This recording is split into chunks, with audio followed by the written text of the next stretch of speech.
Assalamualaikum warahmatullahi wabarakatuh. Waalaikumsalam warahmatullahi wabarakatuh. Alhamdulillahirabbil alamin wa bihi nasta'inu ala umuri dunya waddin. Wassalatu wassalamu ala asrofil anbiya'i wal mursalin wa ala alika wa ashabika wa man tabi'ahum bi ihsani ila yaumil qiyamah. Amma ba'du. Adik-adik TPQ yang saya sayangi dan saya banggakan, marilah kita mengucapkan puji syukur kehadirat Allah Subhanahu wa taala sehingga kita dapat berkumpul di sini dalam keadaan sehat walafiat. Yang kedua, salawat dan salam semoga tetap tercurahkan kepada baginda kita Nabi Muhammad SAW. Adik-adik TPQ yang saya sayangi dan saya banggakan, setiap datangnya bulan Rabiul Awal pasti kita akan mengingat tentang kelahiran Nabi. Siapakah yang tahu siapa Nabi kita? Nabi Muhammad. Siapa Nabi Muhammad itu? Nggak tahu. Ya, Nabi Muhammad itu merupakan utusan Allah untuk menyampaikan agama Islam kepada kita semua. Dan melalui beliau pula Islam tersebar ke seluruh dunia. Lalu siapa yang tahu hari apakah Nabi Muhammad lahir? Hari Senin. Hari Senin tanggal 12 Rabiul Awal. Pada tahun apa itu namanya kelahiran Nabi? Tahun gajah. Nah, pada tahun itu kenapa disebut tahun gajah? Karena kenapa?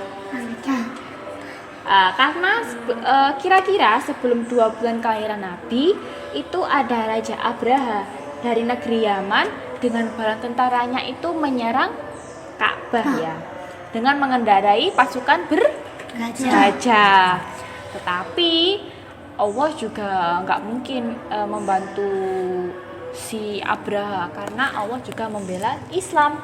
Jadi ketika itu di Telaga Masir terletak antara Muzdalifah dan Mina dihujani batu kerikil. Dari mana itu? Batu kerikil dari neraka. Pintar sekali. Dan juga itu batu kerikil yang bernama sijil yang dibawa oleh burung ababil. Pintar sekali. Akhirnya bala tentara itu mati seperti apa? Seperti apa? Hangus ya, hangus bagaikan daun yang dimakan ular.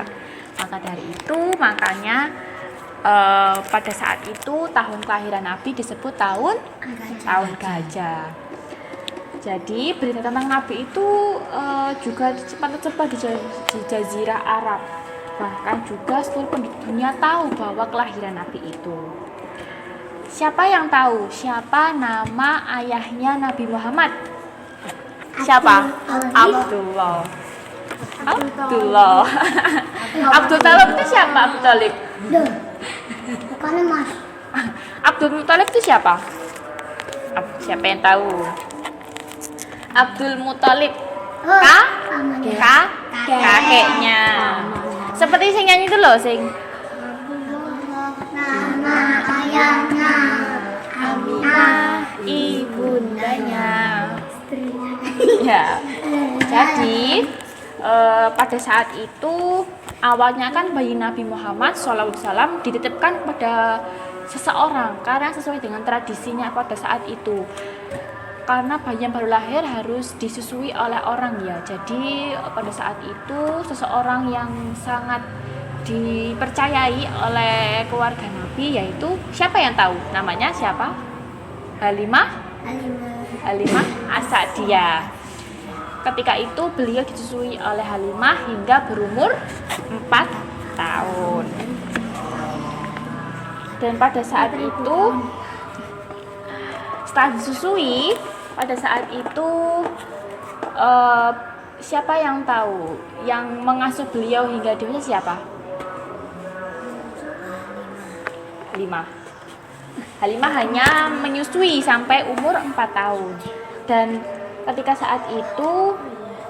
ketika berumur tahun, beliau diajak Ummu Aiman. Ketika itu mau mengunjungi makamnya ayah Nabi. Pada saat di tengah jalanan, ibunya meninggal dunia. Sejak saat itu beliau diasuh oleh kakeknya hingga berumur 8 tahun. Setelah berumur 8 tahun, kakeknya meninggal, barulah beliau diasuh oleh pamannya hingga dewasa.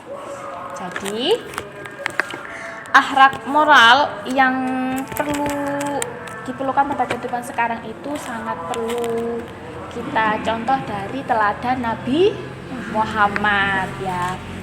Jadi, melalui momen Maulid Nabi ini, mari kita mengingat kembali mengenai penerapan akhlak mulia sebagai suri tauladan kita untuk dicontoh dalam kehidupan sehari-hari. Lalu sebagai bentuk revolusi moral, akhlak cerita Nabi, baik itu melihat dari kejujuran beliau, amanah, terus apalagi sidik, jujur, amanah, fatona, tablik, ya menyampaikan, dia juga sangat amanah sekali. Demikian ceramah dari saya untuk memperingati hari lahir Nabi Muhammad SAW. Paham semua ya tentang kelahiran Nabi? Cukup sekian dari saya. Wassalamualaikum warahmatullahi wabarakatuh. Waalaikumsalam.